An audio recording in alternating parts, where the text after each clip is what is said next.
welcome to Podtoid. I'm CJ. I'm Chris. I'm Dan. I'm Charlotte. I'm Occams. And this is episode 442. We have a pretty good show prepared for you today. We're going to talk some Streets of Rage 4, Final Fantasy VII Remake, and Policenauts. And then a little bit later, we'll be answering your listener questions as it is the first show of the month. Happy May, everyone. Dan, welcome back after last week's absence. How's the new shower? It's nice. I tested it out. We put in some new tiling in there, brand new shower head, the works. So I have a new shower. I'm slightly happy. Because the old one was like this awful plastic tiling in there and stuff. It was insanely slippery. It's nice little stone tiles now. I'm gonna fall on my ass now and feel like I'm 80. So you chose to install a new shower rather than a bidet, did you? Yes. Okay, because I know bidets are all the rage at the moment, aren't they? Definitely, yeah. Without toilet paper and all that. Yeah, in the before times when we still used handfuls of wadded paper, that was all well and good. But now everyone's apparently taking their stimulus checks and buying bowls for your bum and rifles. If now's not the time to get a really squeaky clean arsehole, when is? There you go. And the rise of analingus amongst the youth, I think, has contributed to the rise in buying bidets. Well, hopefully they're all following the New York City health guidelines and not doing those tushy kisses, Or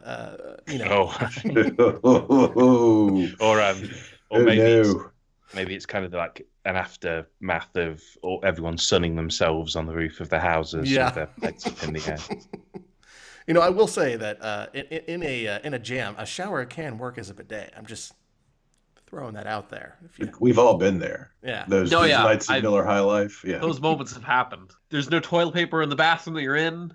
There's nothing around. Turn on the fucking shower, man. It's tushy kisses is bothering me, man. I just got That's like when your uncle has like a special hug. I don't like that.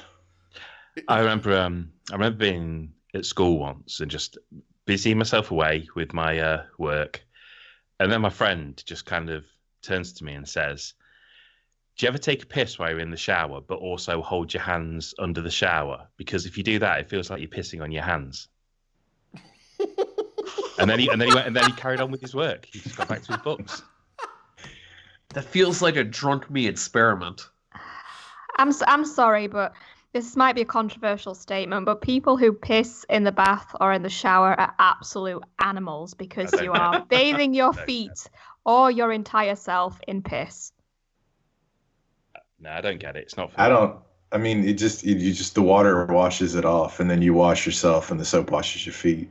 You're still marinating yourself in piss. But the definition of marinating, it includes like an actual sitting there in the liquid for a while. This is just it's washing over you.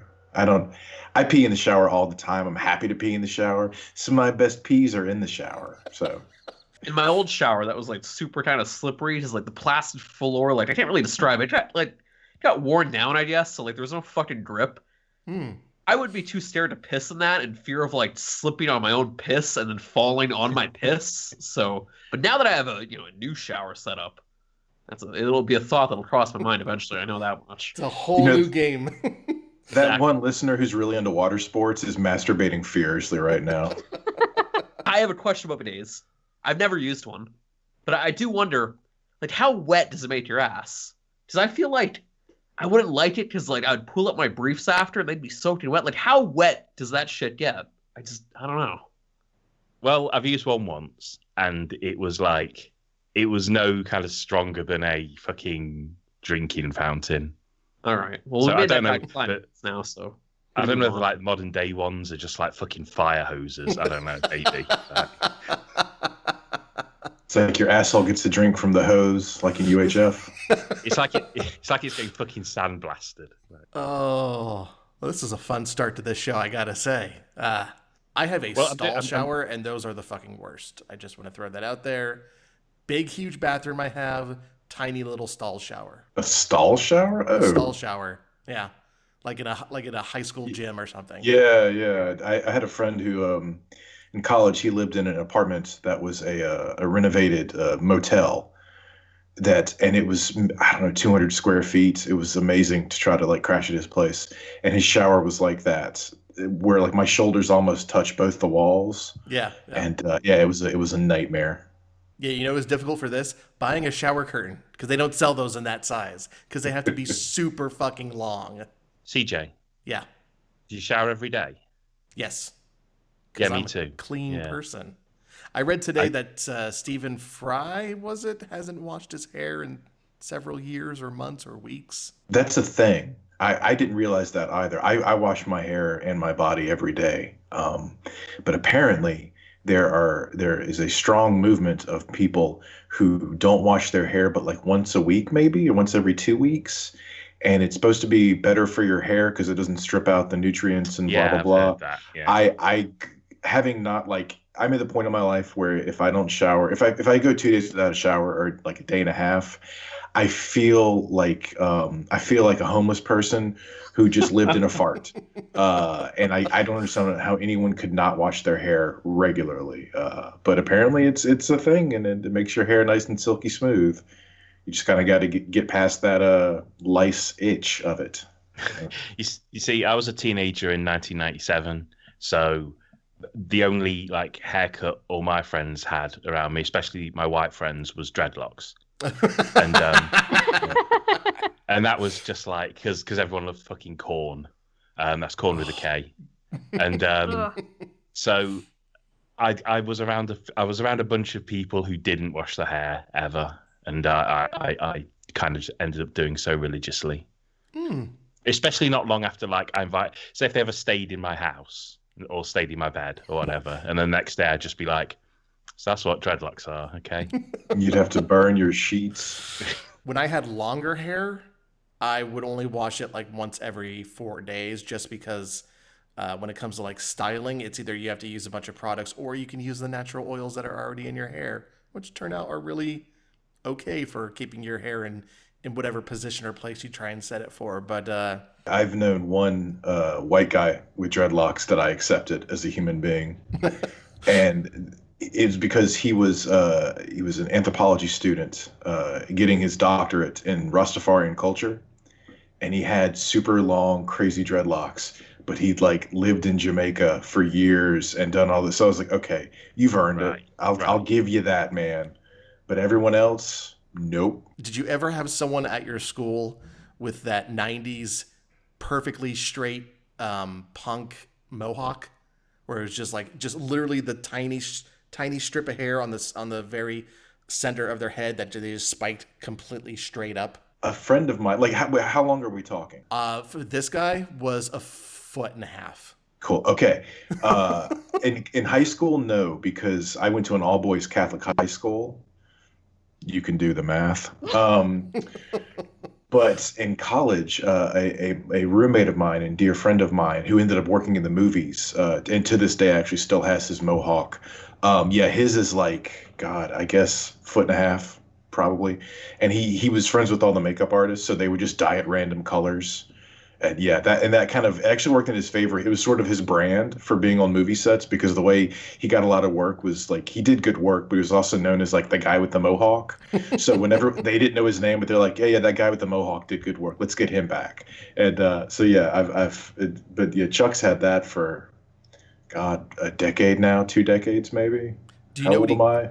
Do you know what he does to keep it up? Elmer's glue. Glue. This guy at my school used egg. Oh no! Yeah. Oh no! No, I had a friend with like a full-size mohawk as well, but he just used soap, like hand soap. So he just like washed it and then caked it in soap and then just like let it dry, so it just dried rock solid. But egg, that's terrible. I was horrified when I heard that. Is this in California or is this somewhere else? Because I imagine that just baking in the sun and No, this was in Washington State, which in Western Washington, which most people associate with being very rainy all the time, and it is. But during the summers and at the beginning of the school year, it's also very humid. So yeah, that's rough. Yeah, very rough. All right, let's go ahead and before we get into the show, although we're already 20 minutes into it. Yeah, no, we've done an intro. This is our intro. I don't know what you've spent time planning, but we're abandoning it because we've done an intro. Yeah. I've already cut half of it out, so this is just going to be the short little story that I found. I wanted to share with you all, and it's because it's a very relatable story. I think we all can associate with this guy because we've all just made mistakes like this. So for this story, we're going to go to Jefferson County in the great state of Colorado, where 34-year-old David Pangallo was making a deposit at his local bank branch. Because of COVID-19, David went through the bank's drive-thru that has those old pneumatic tubes that people use for depositing their money. So he went there to deposit his money, put it in the tube, sent it up, and drove off. And wouldn't you know it, he accidentally deposited his cocaine as well. Oh! What a boner, am I right? David mixed 2 bags of cocaine in with his cash and sent it up the pneumatic tube. Once the teller saw the powder, she called the police, who paid David a visit. He told the cops he did not intend to deposit the coke. I like that he had to state that. If anyone is worried that David was all out of drugs after making the deposit, don't worry. Cops found plenty more in his vehicle. And really, that's when you know you have too much drugs. When you can get rid of 2 bags of cocaine and not even realize it because you have so much more drugs in your car. It's like at Christmas when my parents would buy my brother and I a whole bunch of Christmas gifts, but then return a few of them because they got us so many we lost track of which ones we actually got. It's kind of like this, but with drugs. And also, like, what with the lockdown and stuff, like he would have had to wait to open to go and like withdraw it again because it's not like that shit's coming through the ATM.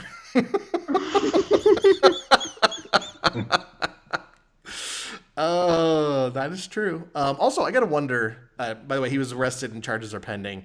Why are you messing with cocaine when you live in Colorado, where legalized marijuana, recreational marijuana, is legal? It's like, come on. You already got the best drug. Just chill out with some weed. I don't think cocaine addicts want to chill out. That's true. They need to vacuum for 17 hours. All that said, though, I can't wait for the cyberpunk future where we can just withdraw drugs. Yeah. It's so blatantly going to happen. Yeah. All right, let's go ahead and get talking about games. And we're going to start with Dan and I, because Dan and I have both been playing Final Fantasy VII Remake. I believe both of us have beat it by now, correct, Dan? Yep. All right. Why don't you go ahead and get us started? Oh boy, I don't even know where to begin. I've been playing a lot of Final Fantasy VII. I had to restart my game for a video that's coming out this week. You guys are watching this now, you'll probably see it. And let's just try to avoid spoilers if we can. Just want to throw that out there as well. Yeah. But to avoid spoilers, that shit goes off the rails hard at the end there without saying anything.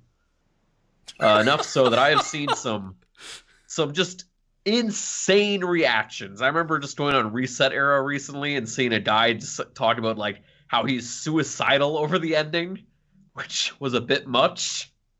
So yeah, it goes places. So I didn't have the ending spoiled for me, but before I even started playing, the gist of it is kind of what I thought was going to happen anyways. Yeah. When I first talked about it like 2 weeks ago, I remember telling you guys like about an hour in, it kind of hints at it hard. So yeah, and it only gets more obvious the further you go into the game. Yeah. Also, on last week's show, I said I hadn't died yet, and then 10 minutes after starting the game up after the show, I died like 3 times in a row. So it gets difficult. But that combat is so good, right?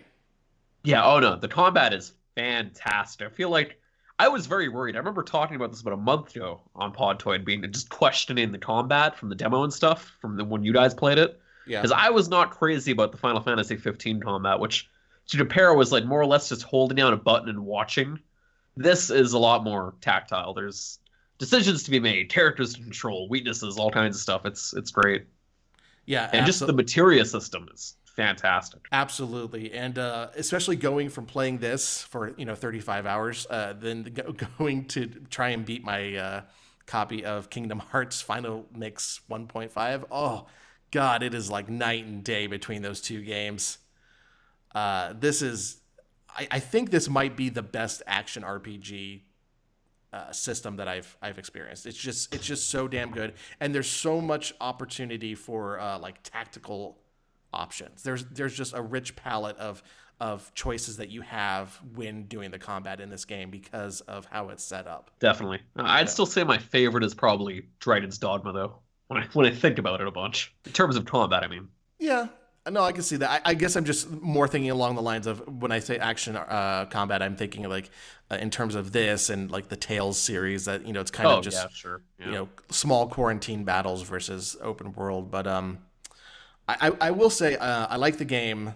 There's probably one chapter I would greatly cut down, although I didn't have to do everything in it. I ended up doing everything in it. I whined about this on Slack quite a bit. Yeah, chapter 14, context. Right? Yeah, yeah. Man. With no context, there's basically side quests, and you don't have to do them, but, like, I'm a completionist, so I was like, I might as well do these, and next thing you know, 6 hours go by, and I'm like, my God. Yeah, and some of them are fine. Some of them are fun. They lead to interesting battles. Others is just kind of running around, like the very worst of side quests that you have. And that was 5 hours for me just doing that one chapter. And after it was over, it was like, okay, well, that was whatever. I just want to say the only real disappointment I had with this game is this. Mike Fahey is a writer for Kotaku, and last month he wrote an article titled Final Fantasy VII Remake's Easy Mode is Way Too Easy. You might remember this because the internet ripped it to shreds, at least the title. Anyway, I remember reading the article that day, but I didn't remember any of the specifics for it, other than he said he fought a pack of dogs that he couldn't defeat. That's all I remembered from that article before I started this game. And so going through the Final Fantasy VII, I kept waiting for this big pack of dogs to come and kill me because they'd be so difficult to overcome, and it never happened.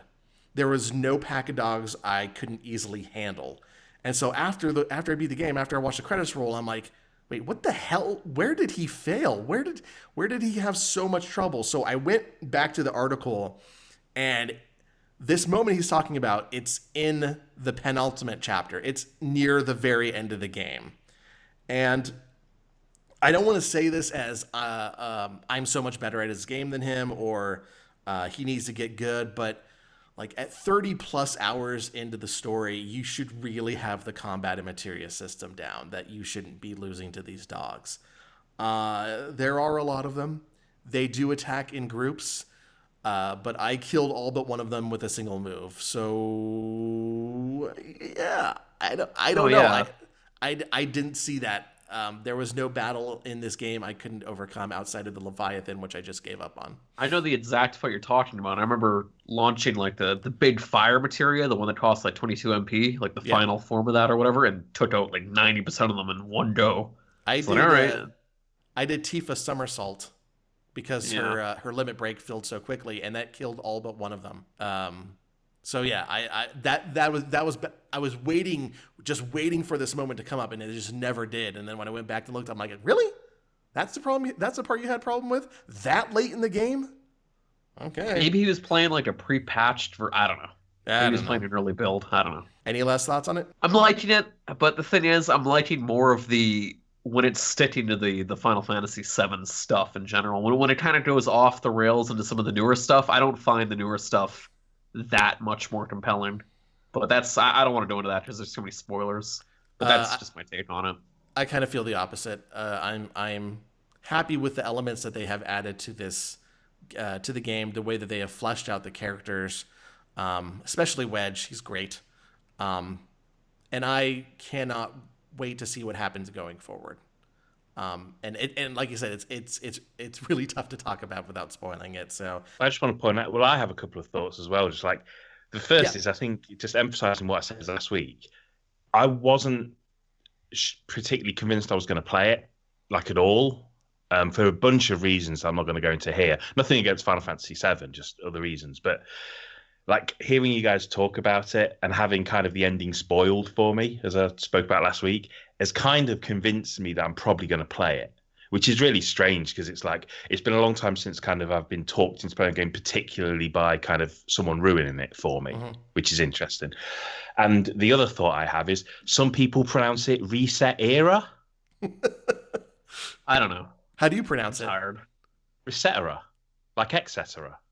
Oh no! See, I'm on Dan's side. yeah, I no. pronounce it Yeah, reset I've always era. I just said didn't even reset think era. of it as Yeah. resetera. Well, there you go. Huh. Well, that's That's my good. trash brain at work. I wonder what the proper thing is. It's like finding out how to pronounce Mako. Like someone's gonna have to say it. Someone who works for that website's gonna have to record them saying the name of it. Well, Is this- it's like it's like the GIF thing, isn't it? You know, oh, actually, the inventor of the GIF says it's pronounced GIF. So I don't care if he invented it; he's wrong. And also discovering that Tidus is actually Tidus. Oh my god, Tidus. Tidus. Ugh, that Yeah. makes him so much worse than he already was. Tidus. That's real Shut bad. up. It's not as bad as my review though for Final Fantasy VII Remake in the video review. I was saying Ares, like the Greek god of war, because that's how her name was like kind of originally spelled. It didn't have the th at the end back to the PS1 version, and my brain always just went to Ares, but no, it's Aerith, which I know, but I referred to it in the video review as Aerith or Ares, whichever you prefer. And a lot of people fucking jumped on me on that. No, it's Aerith, fucker.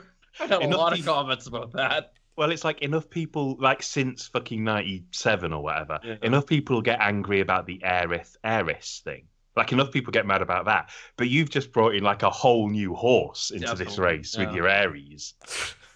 That's just how I remember pronouncing it as a kid, and it just stuck, I guess. But anyways, when Crisis Core came out and, Advent Children and stuff, and, I saw the TH at the end, I was like, oh, Aerith. Okay, I just stuck with Aerith, but that's how it went, I guess. Did I ever tell you guys the newscaster Bjork story? No. Okay. When I used to work in the news, we were doing a story on Bjork. She did something, and so I wrote the script, and the newscaster she was going to read it, and she pronounced it Bajork. Oh man. And I swear you could hear me laughing from the control room on the air, because not only did she say Bajork once, but the name was in the script again, and in order to keep consistent, she said Bajork again, even though she knows it's pronounced Bjork. Isn't it Björk? There's an umlaut in there. I thought it was Björk. Oh, as a uncultured American, it's Bjork. Or actually, as a real uncultured American, it's Bajork. But but yeah, that's my favorite news piece of news from my history. Just the Bajork story. I feel like a mom who is like a white lady who's really into essential oils would name her kid Titus. God. So my kids Titus and Bajork. Let's go ahead and move on. Chris, you were rocking Streets of Rage 4 this past week, gave it a great review. Why don't you tell us about it? It's funny because because of the game's relative simplicity, there's almost not a lot to say about it, but apparently enough that I ended up having to trim something like 400 words off my review. Some tangent I went on that was literally, here's how the Streets of Rage franchise was made and what it was a spin-off of, and then I was just like, I think I'm gonna have to cut this stuff out because it's half the review. But still. There's not a lot to say because it's just great. It excels in every area. It looks really good. It moves great. Those like Lizard Cube visuals, like the ones we had in the Dragon's Trap, which was a game. If I'd reviewed Dragon's Trap, I probably would have given it a 10, to be honest, but I didn't. It moves really well. It plays like a dream, and it sounds really good. They brought in a whole bunch of new artists. It sounds really good. They brought in this whole new group of musicians who all really capture that spirit of those classic Genesis games. They understand what it needs to sound like, and it has a really dynamic score that sometimes works with the on-screen action, like the beat drops out when you're not fighting people and then kicks back in when you start fighting people again. Elements like that. It feels like the old games, like infamously while they were playing it, they would have the Mega Drive games and the new game literally running on two screens next to each other so they could make sure that they were in sync with each other in terms of the weight and how high people were jumping and the speed characters moved, so people would really feel like this was a true sequel rather than a remake. And although it has all the stuff you remember from the older games, like all the classic attacks and these characters, the depth they've put into this combat engine is just really nice. One thing that brawlers don't get enough credit for as a genre is kind of how deep they are. Now, some of the earlier ones, like your Double Dragons and your Final Fights, are pretty much walk up to people and mash attack, occasionally dodge a few moves and then get in and mash attack. But some of them, like Cadillacs and Dinosaurs, and in particular, maybe more than any other, Alien versus Predator, are really fucking deep. And if you ever go and look at a pro player playing Alien versus Predator, it's like watching someone play like BlazBlue at like top level. It really is. And Guard Crush Games, who were responsible for kind of the fighting in Streets of Rage 4, have really adopted that and put that in this game. So if you're just like, oh, I haven't played Streets of Rage since 93 or whatever, you can pick the game up with your friends and you can just enjoy it as you enjoyed those older games.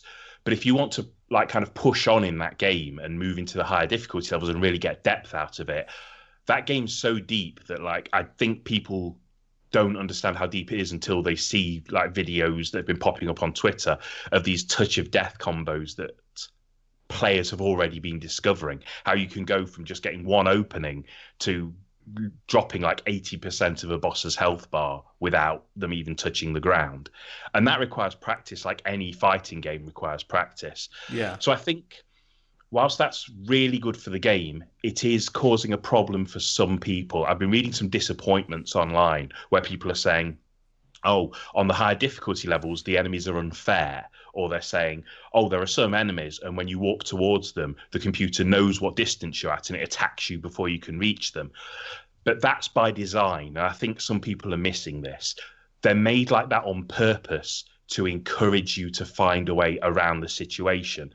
And if you think of the game the same way you'd think of, say, Street Fighter or Mortal Kombat, as in what works against Scorpion might not work against Sub-Zero, or if you just walk up to Ryu and start mashing punch, it's not going to work for him because he's going to have ways around him. If you think of all the enemies in Streets of Rage 4, like you think about fighting game characters like that, everyone can be beaten. Everyone can be beaten by everyone. And all of the heroes have the arsenal and the capabilities to do incredible fucking damage. But it does take a little bit of practice and a little bit of adaptation to get there. So whilst there's plenty there for new players where you can literally just walk up and mash people and knee them in the head and German suplex them onto the fucking concrete and do all of that stuff you remember from Streets of Rage, if you wanted to really deep dive, which is, I know what the word everyone's saying now, into this new game, you can do that too. And I've seen combos in that game with like Axel and Cherry, where it's like that they almost never end. These are like, 70, 80 hit combos against one character without even letting them touch the ground. And that's kind of the level the game hopes that you get to by the time you start taking on those like more quote unquote unfair difficulty levels. So it's a game that has legs if you want it to have legs, but you can also just jump on with your mates and just like mash through it and have a great time doing that. It looks great. It plays great. It sounds really good. It's a reinvention of the game, but it still feels exactly like the old ones. The new sprites for old characters look fantastic, and the few new characters, like this cop Estelle Aguirre, who's won everyone's fucking heart as like the superstar of the new game, they're like brilliantly conceived as well. When you take three teams and tell three teams to make the same game, that's kind of a recipe for a disaster. But the synergy here is so good that they've created what's going to be one of the best games of this year. And it's really difficult because people are like, oh, but it's just a brawler and it's short-lived. Lots of games are short-lived, but they can still be the best games of the year. Lots of games can have basic controls or kind of a simplistic theory to how the gameplay works, but they can still be the best games of the year. And I think this is like definitely a contender for just one of like a true success story. I mean, saying it's just a brawler is like saying the Bible is just a book. Well, Well, I think people do a thing, like God of War. Like people will be like, well, God of War's kind of a brawler, but look at how it looks and look at how long it is and look at the depth of the crafting and that makes it more than just that. That makes it more of an adventure, a third-person adventure, even though it has. Bayonetta isn't exactly a brawler, but it's super action heavy. It's Devil May Cry. It's super kind of button mashy, high combo heavy. But people who are listening to this who like Bayonetta and like Devil May Cry, they're like, fuck you, Chris. Those games have got really deep strategy. Yeah, so's Streets of Rage 4. It might be in 2D. The controls might seem simplistic, but that game's like deep as fuck. And when like every element of it is been done really fucking well, like that game's almost a masterpiece. I really just wanted to pretend that the Bible meant something to me. That was it. Okay. If I had to say anything negative about it, like I did in my review, there are some moments that feel not unfinished as in broken, but feel unfinished as in I think that was going to be an extra character, or I think these cutscenes were probably supposed to be a bit longer. And there's an element of, I think, either time, money, or both perhaps running out. But what the product is as it is still fucking worth $25. It's like $22 at the moment, isn't it? And like, you know, like given how many $60 games turn out like shit, like I think this is a no-brainer for anyone who likes video games. The best game of the year conversation always annoys me because there's been and this isn't a recent trend, this is just how it's progressed for the past decade or so, towards cinematic games. Like, you know, it's the games that have the big Hollywood production values, and so they have cutscenes and stories, and it's something that is equivalent to not only playing a movie but watching a movie. And I feel like we're pigeonholing. I don't know if that's the right word or the right use of that term, but I'll go with it anyways. What can be considered a game that is best of the year? Because you're right, it's a brawler, but it's a damn fine brawler. If there was a bullet hell shooter that came up that was just like the greatest bullet hell shooter ever created, I would hope that people would say, hey, this is probably a game of the year contender. Sure, it doesn't have, I don't know, Death Stranding's scope of story or anything like that, but it's perfect in what it is. And I think that's, from what I've read from your review and what I've seen around the internet about Streets of Rage 4, is that that's exactly it. It's perfect in what it is. It's like the ideal 2D brawler. So what we're basically saying is Smoked and Sexy Style was the greatest game of last year. Heck yes. It's funny because you actually do get ranked in Streets of Rage 4. You get ranked on the levels in terms of speed and damage done and how high your combos were. And there's like a Guitar Hero style, as long as you keep the beats going without too much space in between stopping hitting one person and starting hitting another, you build like kind of a multiplier up. Do you know what I mean? But at the end, you get a rank. And it feels like now I can't finish any fucking game that has like a letter graded rank without immediately thinking of Smoking Sexy Style. Hell yeah. It's pretty cheap and it's really fucking good. And you can play it and get the world out of it, or just you and your friends who haven't played video games for 30 years or whatever, they can jump on it and they can get the world out of it as well. It's good stuff. Took long enough, worth the wait. It has been a very long while since Streets of Rage 3. I will say, you know, we went through that decade or so where all of these old 2D franchises were trying to be reinvented for 3D because everyone just assumed that's what all gamers wanted all the time, was just 3D graphics. And so, you know, over the last several years, it's been nice to see this return to 2D, knowing that that is the optimal way to play some games. And I hope that Streets of Rage 4 is successful enough to convince other publishers who are sitting on old franchises they haven't touched because they haven't figured out a good way to convert them to 3D, to maybe look back at why they were so good in 2D and hand them off to a studio like Lizard Cube, like the people here who know how to make good 2D games. And I'm just beating around the bush. I'm saying Final Fight. Yeah, that's the game I really want to see. Give us Final Fight. Splatterhouse. Beast 2. Yeah, you know what? You know what, I'll Dan? take it. Yeah, I'll agree with you there. I think a modern remake of yeah. Altered Beast could actually be good? Question mark? No, I hear you. Like, I think like what they've done here with SOR4 just shows like I think the sky's the limit with this stuff. If you're not desperate to make everything huge in scale and huge in terms of like, big 50-hour adventures or whatever. Yeah, okay, Final Fight's my favorite video game of all time. I've said it ad nauseum on this show. If they made another Final Fight and it was as deep as this and it had all the characters and it had Lucia from Final Fight 3 and the ninja dude Carlos and it had Poison and all that lot, and they all looked as good as the sprites in this and moved like that. Gee, I'd be in fucking heaven. I could stop playing video games because the ultimate video game would have been made. And Altered Beast 2. For me, I think Final Fight, obviously, but a big one for me would be Splatterhouse. I think that is a woefully neglected franchise, and after that abysmal Xbox 360 game back in the day, it deserves some serious TLC. Yeah. And that's just such a franchise that's crying out for like a hand animated comic book style look to it as well. And get someone like Carpenter Brute to do the soundtrack. You're perfect. All right, we're going to go ahead and move on to Charlotte. You've been playing an old game this past week. Tell us about Policenauts. Yeah, I've not been playing it exclusively this week. It's something that I'm chipping away at on Twitch, just with in real life friends have been watching me play it on Twitch once or twice a week, and that's really all I've done this week game wise.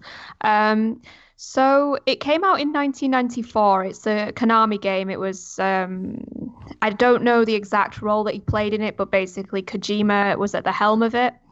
And it is sort of like a visual novel, sort of like a detective game, and sort of in parts like a shooter game. And it's very much sort of mimicking Blade Runner in many respects. It's about the future. It's about this police officer who was also in space, and it's hard to describe the story because the story is kind of nonsensical. But basically, he comes back. He has an accident, flies through space, and then he's trying to piece his life back together. And then his ex-wife, but they didn't divorce. It's just he was flying through space, and she sort of presumed he was dead and moved on. Comes to visit him and says, "Hey, I have a new husband, and he's gone missing. Can you, now that you're a private eye, can you please investigate what's going on?"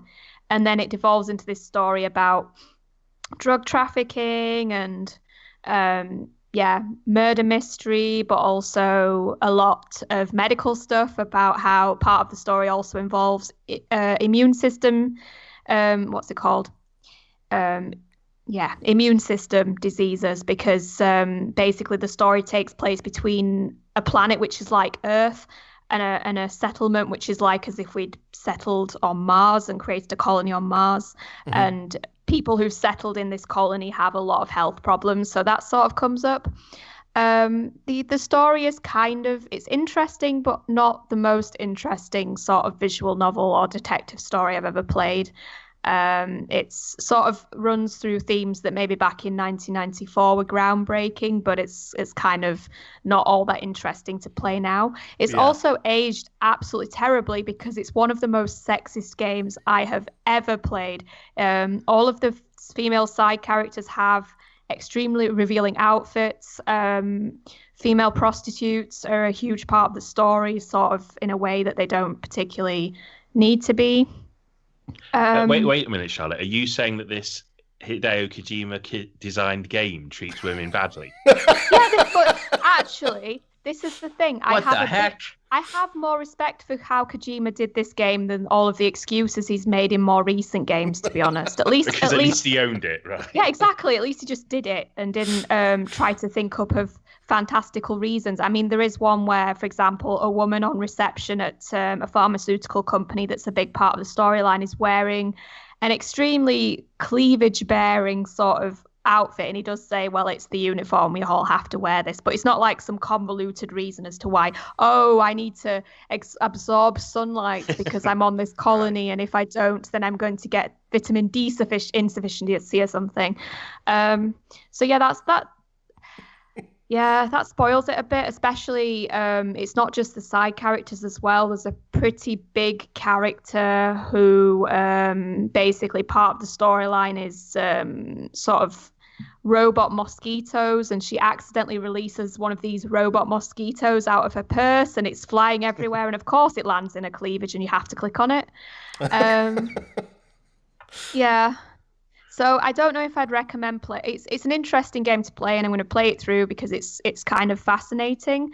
But I don't. It's not a fantastic game, to be honest. I'm playing it on PlayStation emulator because I do actually own my copy of Policenauts, but it's in Japanese. It was never released in the West, so somebody has translated the entire thing, and you have to basically burn the CD image and then apply a patch to have it in English. So I'm not a big fan of using emulators unless I absolutely have to, not because I'm a snob, but because I'm kind of a bit of a goody two-shoes, and I don't like, even though, you know, buying used games is technically not all that legit because the money's not going back to the publisher. But yeah, anyway, I'm not usually a huge fan of using emulators, but this is the one instance where it's either this or you have to have a cracked PlayStation to play it. So even if you had like a Japanese PlayStation, you'd have to, you'd have to play it on a burnt CD because you've got to put the patch on. Yeah. So but you own a copy of the game, yeah. Yeah. So it's fine. Yeah, it is. Yeah. That's kind of how most people interpret that. But the result of that is because I think Policenauts came out on PlayStation, the 3DO, and Saturn. Yeah. So Saturn 1 also has a patch available. The 3DO one doesn't. But who's playing Policenauts on a 3DO in 2020? I remember the only thing I remember about Policenauts back when I was a youngster was it was just one of those games that you saw in magazines and it looked so exciting, but you just knew you were never ever going to play it. You were like, there's this game and it exists on the other side of the world and it's in Japanese, and look at these screens and it's like cyberpunky, but like you're never going to get your hands on it. And even when we finally got Snatcher, which I think you've played as well, right? No, I've not played Snatcher yet. Yeah, okay. But even when we got Snatcher, that was almost like the closest we got to it. So we kind of forgot about Policenauts for a bit because it's like, oh, well, at least we can play Snatcher. But it's funny because like it would go on to come out on the 3DO and the Saturn, but it was still only in Japanese. And even when you said you was playing it, like at the top of the hour here, I was really confused because I was like, oh, so it did get released somewhere. But no, apparently this is like a fan translation, right? Yeah, it's a pretty good, like, from what I can tell, not knowing the original, it's good English and it makes sense. So I've not got a problem with the fan translation at the moment. Maybe it's the things that didn't get released in the West. Some of them didn't get released for a reason. It might have been pretty good back then, but nowadays it's just there's better examples in all the areas it covers. There's just better examples to spend your time with. But I kind of want to see it through to the end now. No, it's really cool to hear someone who's actually playing it. That's awesome. You should check Snatcher out when you're done as well. See what you think of that. It's more or less the same kind of faux Blade Runner, cyberpunky, women with big boobs thing. Yeah, I definitely will. I have the feeling that Snatcher might be better. I will say Policenauts is one of those titles that I really, really, really would have thought was cool when I was a kid in the 90s. Policenauts. That sounds like a Saturday morning cartoon I should be watching. Yeah, it does.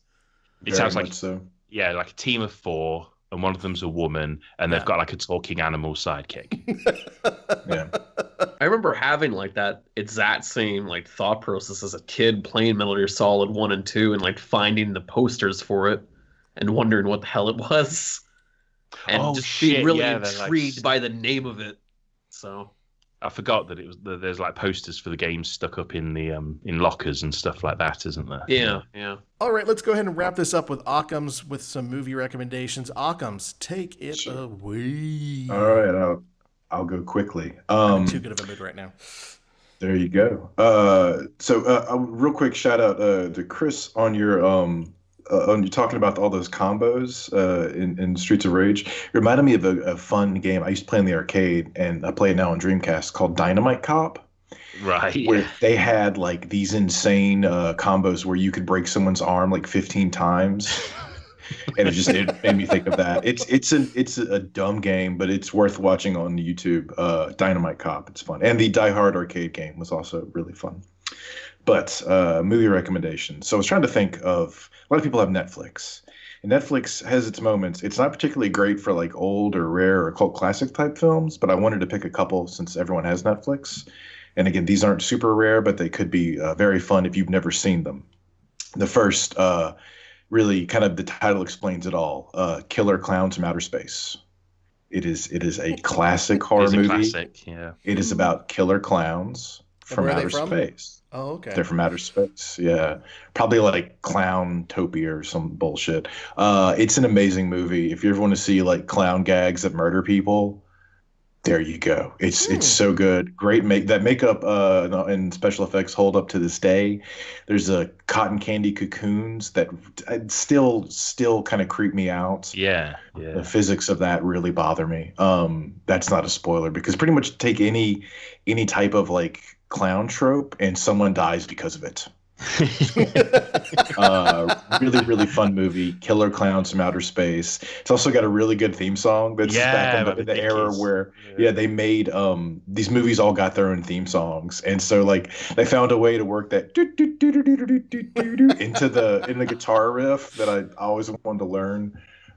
So Killer Clowns from Outer Space. Can't recommend it enough. If you haven't seen it, you're in for a treat. If you have seen it, go watch it. It's a fun time, and we need to laugh right now. Real quick question. Yeah, Okay, you said that people die by clown tropes. yeah. So does that mean they kill like 16 people by shoving them into a small car? God damn it. I know there is a small car scene. I think there is. Okay. But there's definitely like a balloon animal murder, which is just have you seen Killer Clowns from Outer Space? No. Oh my God, dude, you were in for such a treat. It is so good and stupid and fun and yeah, well worth your time. There's like a couple of really good set pieces. One like involving like shadow puppetry, and like another that's like custard pies and a cop, and he's like, Oh, "What are you that's gonna do good. with those pies?" Yeah, good stuff. Go and watch it. Yeah. Yeah. There's a bit where there's a scene involving puppetry in a really grisly fashion that I love. It's wonderful. And the next movie I want to recommend is To Wong Fu. Thanks for Everything, Julie Newmar. Now, this was a constant rental in my household. My mom and I would watch this movie together a lot, and it is wonderful. If you don't know the story behind it, it is Wesley Snipes, Patrick Swayze, and John Leguizamo play drag queens. And they go on a road trip together. It's 1995, so it was kind of before a lot of stuff that we consider fairly normal now and stuff that's sort of been prevalent in our culture. This was before that, but it treats it with a kind of a respect that I find really endearing. Let me look at their names real quick. Okay, so Patrick Swayze is Vita Boheme. Great name, awesome. John Leguizamo, Chichi Rodriguez, a little on the nose, but I like it. Wesley Snipes as Miss Noxema Jackson. Still my favorite role he's ever done, and one of my favorite movie names ever. It is such a fun movie. It didn't get great reviews, but the audiences loved it. I would consider it a bit of a cult classic today. I can't recommend it enough. We've got Blythe Danner's in it. Stockard Channing is in it. These are people like not everyone. I know I'm saying these names and people are probably going who, and that's fine. But there's a certain subsection of people going yes, and those are my people. It is so good and just ridiculous. It's a feel good movie, and I cannot recommend it enough. There's a great cameo from Robin Williams for a minute. Some good dance numbers. It's a really good movie. It's a really, really fun, endearing, heartfelt movie about drag queens and road trips and finding yourself and being true to yourself and who you are and all that fun shit. And I cannot recommend it enough. So those are my movie recommendations. They're on Netflix right now. Go watch them. I just looked it up. Killer Clowns from Outer Space is also on Tubi and YouTube. So if you don't have Netflix like me, there's other options. I'm going to give you my Netflix password. You should have access to that. The last thing I need is more TV shows to distract me from other stuff I should be doing instead. I can barely handle what Hulu has given me. By the way, I started watching Barry, and you're right. It's fucking hilarious. Yeah, it is. I am just a real slut for like dark comedy and like real subtle comedy, and that show does it. Yes. Whew. You Very are good. a real slut. Yeah. Thank you. This is Podtoid. All right, we're going to skip over the news this week because there's nothing to talk about. And instead, we're going to go open the goddamn mail. Here's the mail, it never fails. It makes me want to wag my tail. When it comes, I want to wail. Goddamn mail.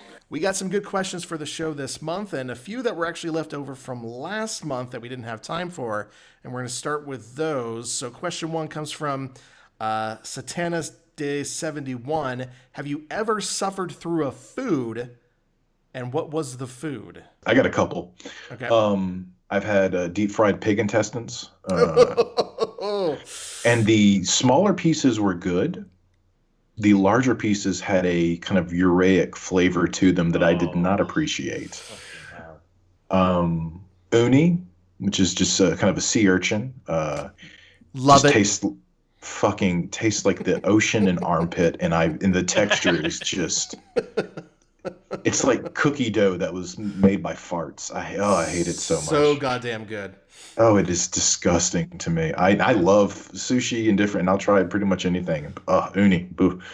And then my last was I grew up in the kind of deep south, and so pickled things and hot things are really big. And I love pickled things. I love hot things. But there have been a few like friends of friends homemade like jalapenos. Just they try this, it's good, and I just eat them as I would normally eat other things. And I don't know if you've ever had your mouth burned so bad that you wished for death, but I have. So that was truly a suffering through a food moment for me. So those are my 3. The first thing that comes to mind is when I moved to Germany, like I'd moved about a month before this. And this was the first time where I was kind of considering, I need to eat on a budget because I was just not earning very much in my internship. And I was thinking, what do students normally eat? And so I got a massive bag of lentils. But I didn't know that you're supposed to actually use lentils to make a dish. I just thought you just ate lentils. So I just overcooked a huge, half the bag of lentils, put them in a bowl and started eating them. And my roommates at the time came into the kitchen and saw me just eating these plain bowl of lentils, just very tiny spoon by spoon because it was just gross. And they laughed, and I deserved to be laughed at. It's like that one guy in The Young Ones who's always making lentils. Ew. I don't know if you guys have Perkins down there. I don't know if it's a Canadian thing, but I'm pretty sure it's an American restaurant. But I was pretty drunk one night, got back from a concert, and it's 1 a.m. We go to Perkins, and I had these fish tacos. Now, normally I don't mind seafood tacos or whatever, but I'd tell right away that some of this fish was raw. Oh. But I was too fucking drunk to care and really hungry, so I ate it. And then about 30 minutes later, I had food poisoning, and that lasted all night. Rough. So, yeah. That's the worst in recent memory for me. I would have to say my wife's terrible cooking. But enough terrible straight boomer jokes. The worst... God, I've had a lot of bad food, and also growing up, I was a very picky child, so, a terrible child to have. I once made myself throw up because I didn't want to eat any more potato salad because I hated it so much. I'd have to say probably the worst food that I suffered through was during college when I was very fat. And I went to Denny's and I got buffalo chicken strips and chocolate chip pancakes, and I rolled them up and ate them like it was food that I should be eating. And it was hot and sweet and sticky and just the absolute worst thing. But because I was with my fraternity brothers, I felt that I had to finish it all. Let me tell you, buffalo and chocolate chips is not a good combination. God damn, man. Neither is peer pressure, apparently. I did a lot of dumb food things in college. On my last weekend there, I had a maple syrup drinking contest with one of my fraternity brothers. And let me just say, when it comes back up, it's actually very smooth out your throat. Let's go ahead and move on to Mathis. Mathis42 asks, what is a game, a sequel, or whatever that you're glad never actually happened? And Dan, we'll start with you. Oh, I didn't have an answer because initially, like, had this been asked to me like 4 or 5 years ago, I would have just said Bubsy. Thank God there's no more Bubsy. Here we are now with 2 new Bubsies this generation. Fuck.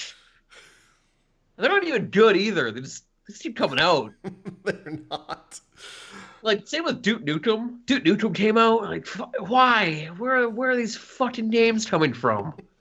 So yeah, I don't know. Like the 2 games would have been like, yeah, Duke can stay in the 90s and Bubsy can stay back, long gone and forgotten. But nope, it's here.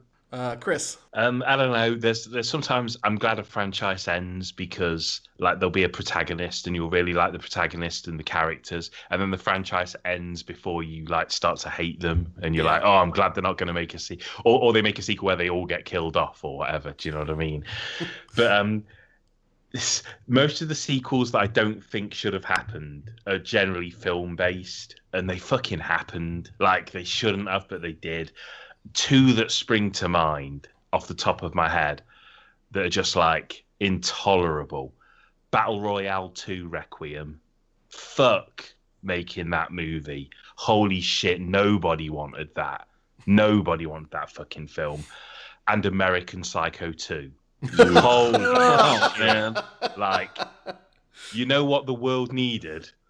Mila Kunis doing a sub Christian Bale Patrick Bateman impression whilst killing William Shatner in college. Like, there are sequels. I can't think of many sequels that I'm glad didn't happen, but I can think of some that happened that probably shouldn't have. I'm kind of with you, Chris. I can't think of a game that I'm glad didn't happen, but when movies, there are plenty that did happen that shouldn't have. But for the one sequel or movie I'm glad didn't happen, it's Goonies 2. Like, I don't need a sequel to the Goonies. Yeah. It's perfect as it is.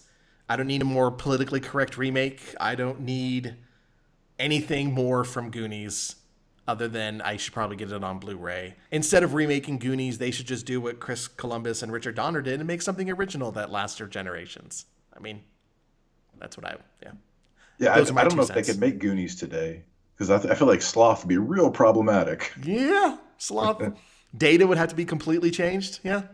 There's a lot of body shaming in that movie. Oh yeah. But I mean, the Truffle Shuffle is classic.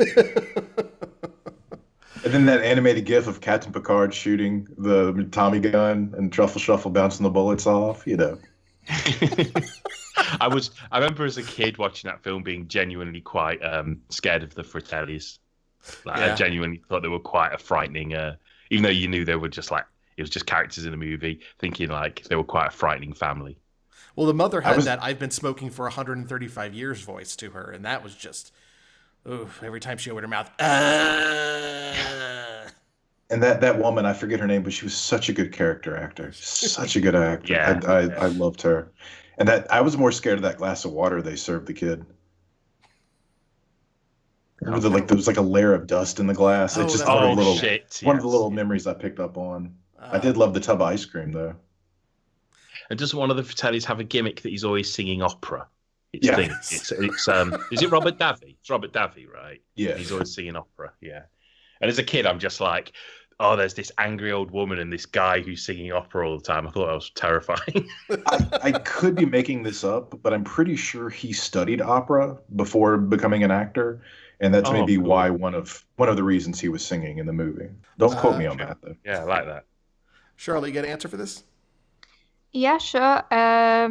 So obviously, I'm really sad that what happened to Telltale happened. I think they had a bunch of good ideas that they could have still pulled out of the bag. Having said that, I'm very glad that some of their series never got a sequel. So, for example, Game of Thrones, I thought that was okay. It was passable, even for somebody who's never even watched Game of Thrones, really. And they could have very easily turned that into multiple seasons, and they didn't. And I'm glad that they didn't, because it was just a lukewarm entry, really. And I don't think anything would have come of carrying on with that. I have to say, these rumors that Tales from the Borderlands is getting a sequel, and I think it's pretty common knowledge that Wolf Among Us is getting a sequel. I'm not 100% sure that they need sequels, to be honest. I feel like The Walking Dead definitely the run that it did was absolutely well deserved, and even though I haven't played the last one, but the first 3 seasons were great. The third one less so, but they were fantastic, and definitely glad that they became multiple season entries. But the others, I just think they were fine as they were, and they don't need any more elaboration, really. It's okay to say that something's good as it is and doesn't need more. Occams, let's wrap up with you. I guess I go back and forth on this one. Thrill Kill, which would a fighting game for PlayStation, which would later become the Wu-Tang Clan fighting game. Because I love the Wu-Tang Clan fighting game. Because it's not a good game. It's not even a good fighting game. But it is very fun. And as much as I love the idea behind Thrill Kill, I feel like what we got instead was that much better. Taste the Pain. That's what it's called, right? Yeah. You fight in a dirty public bathroom at one point. All right, let's go ahead and move on to Five Finger Delta's question. Marry, fuck, kill, fight. Gearbox, Bethesda, EA, Activision. Obviously, marry Bethesda. A lot of bugs in the relationship, but it could be worked out, you know. And Todd, handsome fellow. Fuck Gearbox, because, you know, Randy could do some tinty shit, but it'd just be a one-time thing for me, I think. The other two, it's really just a flip a coin. I just had fight Activision, kill EA. I feel like EA is probably the two of the more evils there. I don't know. Okay, see, I would fuck Bethesda because they have Doom. So, like, as a thank you, I would just throw my legs up for them. I'd fight Activision for driving the Tony Hawk series into the ground. I'd marry EA, but then promptly divorce them and take half of their intellectual properties in the settlement. And then finally, I'd kill Gearbox, and I don't think I really have to explain why. For me, I couldn't really think of an answer for these companies because I couldn't personify them in a way that made me feel one way or another. And to this day, I can't tell the difference between EA and Activision. I don't know I couldn't tell you either of them. So I decided to look at companies who were named after women. Okay. And do that. So my fuck would be Little Debbie, but.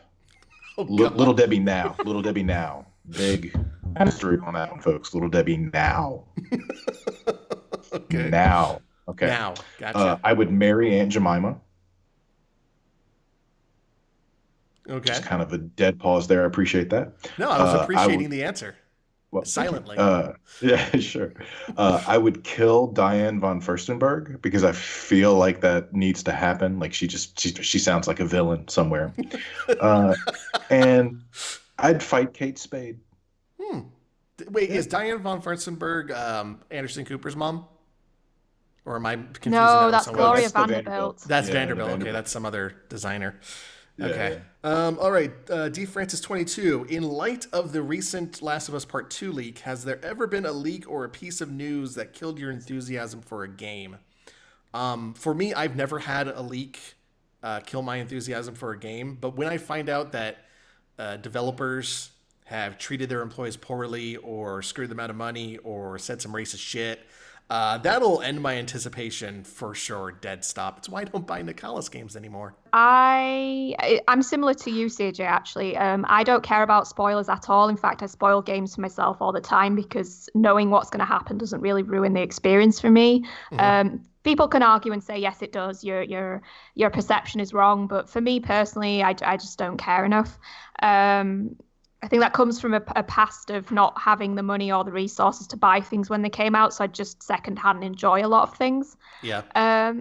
But I have boycotted games for a long time because of hearing of bad practices. Like the biggest example is I didn't play Detroit for a really, really long time because I'd heard so much crap about David Cage that I just felt terrible buying the game. So I think my logic was a bit off because I'd already played most of Quantic Dream's games, so the damage was probably already done, and I did eventually play it, but that really put me off playing Detroit for a really long time. Occams. Yeah, I mean, what Charlotte and you said definitely resonate with me. And I've never had something like out and out kill it, but when I hear like they're adding a battle royale mode or something, it kind of tells me that's kind of where they're going with it. Maybe it dampers my excitement, but no, nothing is out and out like I'm not going to buy this anymore or not going to look into it anymore because of X. So and Dan? I was about midway through Red Dead Redemption 2 when I was just on YouTube randomly, and sure enough, in the recommended video feed, in the fucking thumbnail was like a major character death, and I was like, oh, fuck me. So that really derailed a few things emotionally. But thankfully, the context of said death was still surprising. YouTube recommendation videos is the biggest plague on the internet right now, I'd say. It really is. All right, Demanga Tunga got it. I hope my notes app isn't auto-correcting these names because I don't think that's right. Anyways, I've warned you about doing that as well. I've actually told you, make sure you're writing them out letter for letter because it's disrespectful to get the names wrong. What gaming protagonist would have the hardest time social distancing? And Charlotte, I'm curious if you and I have the same answer for this. Oh, that puts me under pressure because I don't know if my answer's all that obvious. Okay. I think, like, Pokemon... I don't know. The thing is, like, Pokemon wouldn't... I don't even know if Pokemon would be carriers of coronavirus. So, but there's loads of Pokemon that just jump on their trainers. So that's... Hey, look, that's those where my fuckers have brain's going. Pokerus. They're susceptible. We're staring at you with our ears. I gotta say, I'm surprised you didn't immediately go for Dropsy the Clown. Oh, yeah. Yeah, because of the hugs. Yeah, you're His right. whole gimmick is hugging people. Yeah. Yeah, wow. And it would be very sad if people... Because I don't think he'd understand, and I think he would be very sad when people turn down his hugs. Yeah. Yeah. Yeah. Oh. I feel like Sonic the Hedgehog would be just the fucking worst. He'd be out there protesting to open up Green Hill so he can run around with his fucking chili dogs coughing and shit and his grubby fucking white gloves. Oh, fucking... Sonic would be the absolute fucking worst. He'd be out there protesting. Chris? Katamari. Oh, good one. That's a brilliant answer. Katamari and Sonic would be the fucking worst. Oh my god. He would be like the cause of and the cure to coronavirus. Zero Cinco wants to know, what is a game you'd use to get your dad into gaming? His dad has expressed an interest in the hobby, and he's trying to figure out a good game to get him started. Dan, you're living with your parents, right? Yeah, my dad, yeah. Have you tried to get him into gaming in the last month? My dad has taken zero interest in video games my entire childhood, so I have long since given up. But Red Dead Redemption 2, here we go down with that. He actually sat down and watched for a bit. And that's as close as he got. So Yeah, I've had a few ideas with this, but I've sort of I've never had the guts to sort of go through with it, and there's the fear that they'll be like, what the hell is this, because both my parents like The Walking Dead, so I've occasionally considered getting the Walking Dead series for my dad. He's also interested in history, so I've thought of getting him Civilization. Yeah. And what was the other one? I think, to be honest, it would get on pretty well with the original Fallout and Fallout 2, to be honest. That kind of looks like his thing, because I do remember him, when I was younger, buying Warhammer games, but he just never got around to actually playing them, and he completely gave up on the idea of games. So there's sort of a few little avenues that I could potentially go down. I just think that he's very much in the position now where he's like, I'm not a game person, so I'm not going to try. I'd just say the same thing I say to anyone who's like coming up with an idea of, oh, this person doesn't play games and I want to get them into games, or they're interested in getting into games.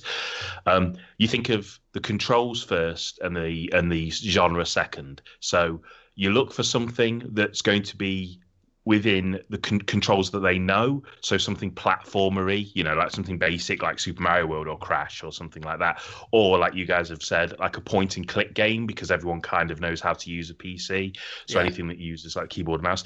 And then because you have to kind of pull the person in, it has to be kind of something they're interested in. So although obviously Super Mario World is a game that teaches everyone how to play video games, that might not be what Zero Chinko's dad is into. So if he likes sports, maybe look for something like that. Or if he's into history, look for something like Civilization.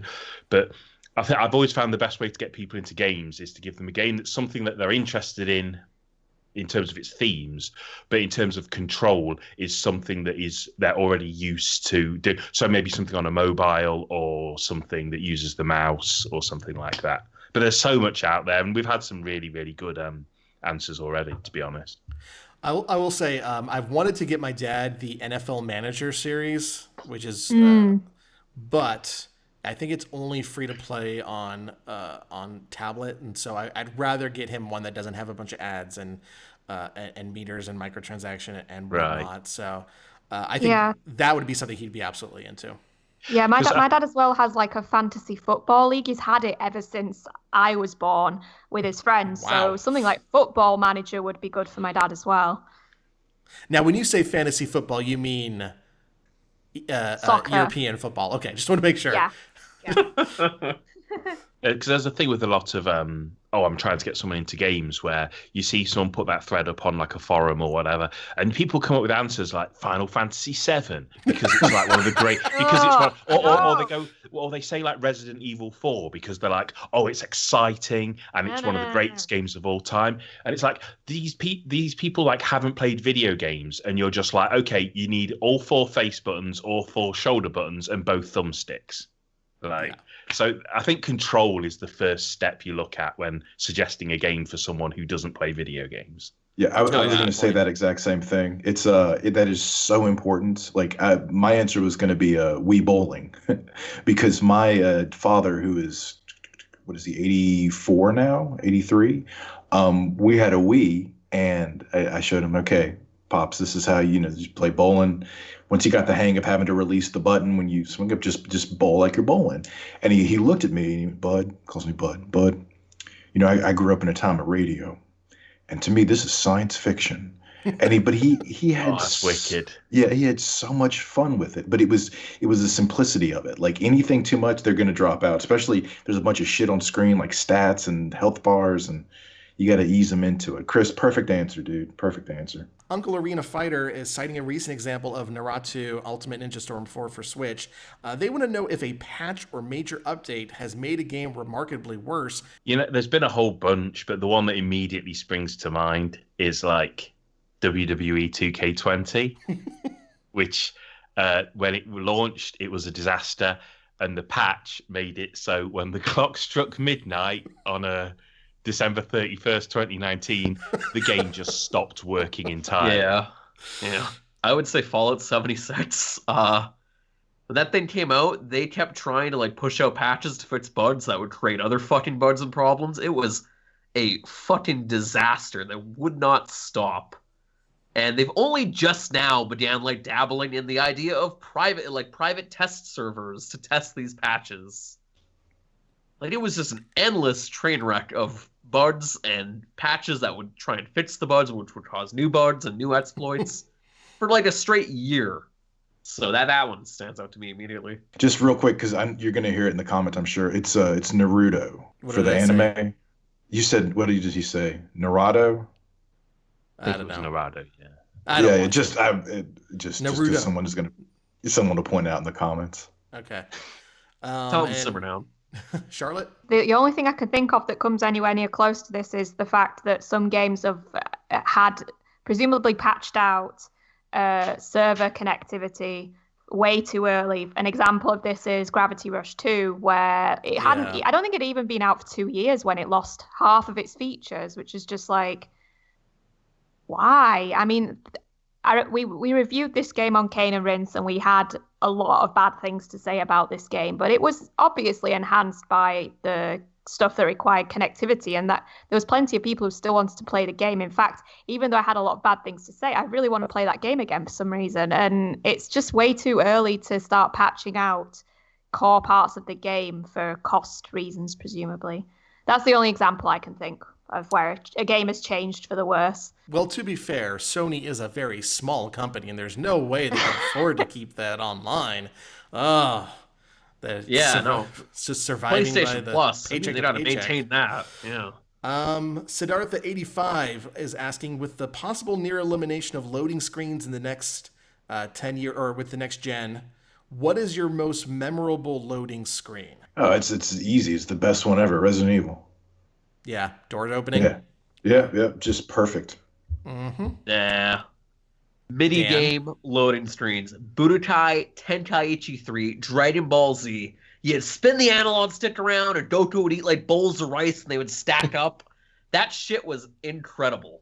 And like, there was all kinds of different ones too. You'd spin the analog stick to make Cybermen appear. I would like take out the disc so it would freeze the loading screen. I'd fill up the entire screen full of Cybermen.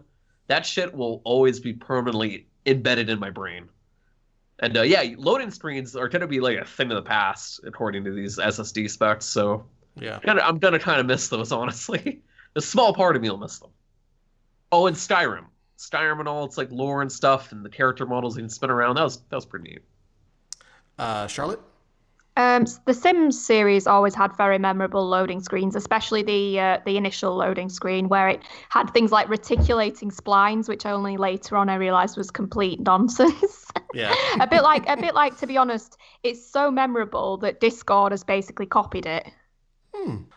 Chris? I think, I didn't think of the Resident Evil doors, but that's a really, really good answer. But I just remember a bit kind of like what Dan was saying, like in the Spectrum days when like games took 5 minutes to load, some games were smart enough to have games that you could play while they were loading, and this very rarely happened, but they did exist. You'd have like logic puzzles or tile puzzles or something like that, and I always remember those because it was so unique to not just have to sit in front of the screen and just watch the game load for 8 minutes, only to find that it crashed like as soon as it started up, especially on the Spectrum. Modern day, the Persona 4 Dancing All Night loading screens are like 2 seconds long, but they're just really stylish. They're really slickly done. And also US Gold, who were like an old 8-bit publisher on the home computers, when their games loaded on Commodore 64, they played the Star Spangled Banner while they were loading. Finally, we're going to go with Joe Seward's question. Pancakes, waffles, or French toast? Which is your preferred? French toast. I could eat my own weight in it, and I have frequently. I would say French toast as well if I'm making it at home, because I like to use specialty breads.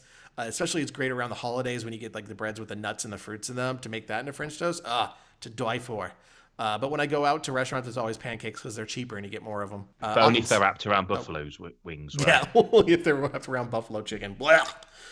I'm getting sick to my stomach just thinking about what I ate in college. Occams.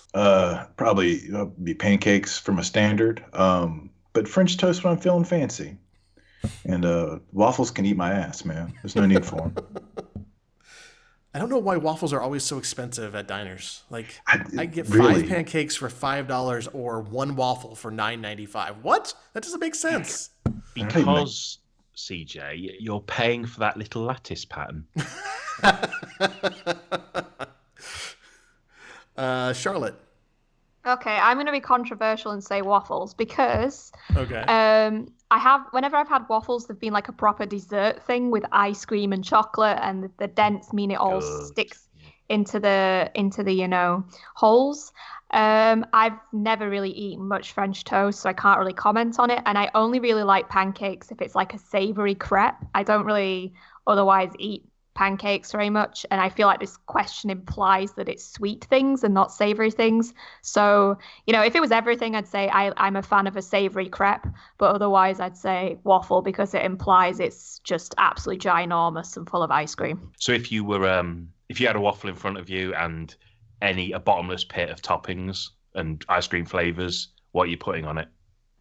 Probably just a standard vanilla ice cream, but a good vanilla ice cream with like made with vanilla bean, whatever it is, the pods, and it may be Nutella, maybe chocolate sauce. I don't know.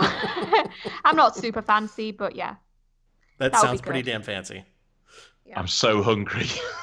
I know. I'm going to make French toast after we're done recording because that just sounds so fucking good right now. I will say in regards to your crepe, when I lived in West Hollywood, there was a crepe place that just did crepes down the street from me, and I went there about once a week to have whatever savory, fruity West Hollywood crepes that they had. So like there was a lot of I don't want to say diet crepes, but it was like here's a crepe with salad in it, and it was always delicious. So Didn't even think about crepes. I love crepes. Yeah, I usually have like what do we usually have? I usually have sour cream and sort of melted cheese and spinach in mine, and Yeah. my boyfriend has smoked salmon in his, and it's very good. Can I make a very American recommendation? Yeah. Mhm. Take that crepe game and upgrade yourself to a quesadilla.